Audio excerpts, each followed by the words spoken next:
Hey, good Friday morning, everybody. Meteorologist Brad Panovich. Get ready for a hot and humid day, but there's a chance for some pop-up storms as well. The good news, we have some clouds out there, which generally you don't want to be happy for clouds, but a day like today, the clouds are a big deal because they're actually going to help cool things down. Now, what's interesting about the clouds today, they're what we call convective debris. It's like the leftover from storms yesterday.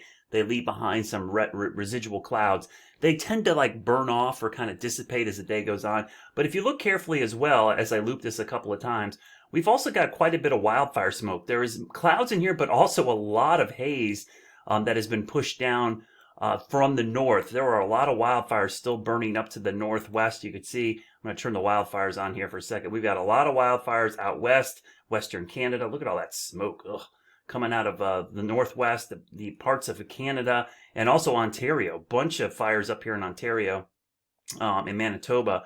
So there's a lot of fires up to the northwest. So anytime we get this flow out of the northwest, we're going to tend to see some smoke into the region. So let's talk about these clouds. They're going to slow down the warming today. The reason I'm a little excited about them is it's going to keep the temperatures from jumping up too high. Now, it's still pretty hot out there. I'm going to show you the temperatures right now. As I record this around 10:50 in the morning, we're already in the 80s and dew points are already in the 70s. So it's super muggy, which makes it feel like it's almost 90 degrees. But these clouds are keeping us cool for now. And I emphasize for now, because that will change as we go into the afternoon hours as we start to see the clouds thin out. And we've already got a slight, or what we call low risk, for severe storms across the Carolinas today, basically because of this trough.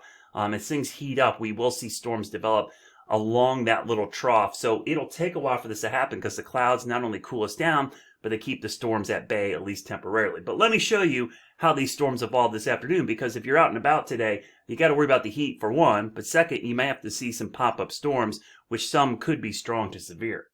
All right, we're going to focus completely just on the short range. So 18-hour high-resolution rapid refresh model, which is going to show going into the afternoon, 4 o'clock, not a lot going on, but right around 5, we start to see some storms begin to bubble up here. As we go into the evening, it looks like after 8 or 9, we see those storms bubble up. So not a ton of storms. That's why I don't want to overplay this, but there is going to be some pop-up storms that develop right in this area. And again, some could be strong, possibly even severe, but the chance of seeing them, I would say overall, is probably only around 20 to 30%. I'll loop this a couple of times. And again, this is the 18-hour futurecast going through this afternoon. I'll stop that right there. Now, let's talk about what's going to happen going forward, because we showed you the severe weather risk today.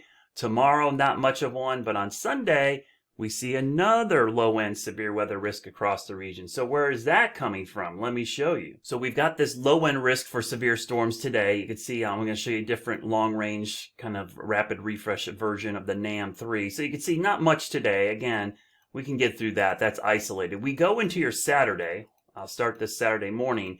We've got this front, which you can see up here right now. That's where it is now. I expect this front to be moving down to the south. So by the time tomorrow gets here, it should be in here, and on Sunday it should be here. So it's going to stall somewhere across the Carolinas, which is going to set up the chance for some heavier storms. So tomorrow afternoon, not much in the way of storms, maybe a pop-up storm or two, especially to the southeast. But watch what happens as we go into early Sunday. So this is 1 o'clock in the morning, Sunday morning. That front gets down here, and we're actually probably going to see some pretty good shower and thunderstorm chances going into Sunday morning. Again, most of it stays to our north, but as we go into the afternoon, I would expect we're going to see things start to bubble up. Heating of the day, this area is going to get pretty active. Notice the time right up there at around 5 o'clock on Sunday. So just a heads up, Sunday to me is the day we probably have the best chance of seeing some storms into the afternoon. Some of those could be strong to severe. I should mention too, today there are heat advisories up for a few locations in our area. Just be careful out there. I will quickly throw those up real quickly here, kind of show you where those heat advisories are. They are basically off to the south and east of the Charlotte area, including areas of South Carolina and North Carolina. There's a heat advisory. It does include Chesterfield, Anson, Stanley, Richmond County. But again, the clouds are helping us up right now. But trust me, by this afternoon, the heat will be on. Have a great Friday. I will post updates throughout the weekend as big changes are on the way, cooler weather for next week, and yes, the chance of rain.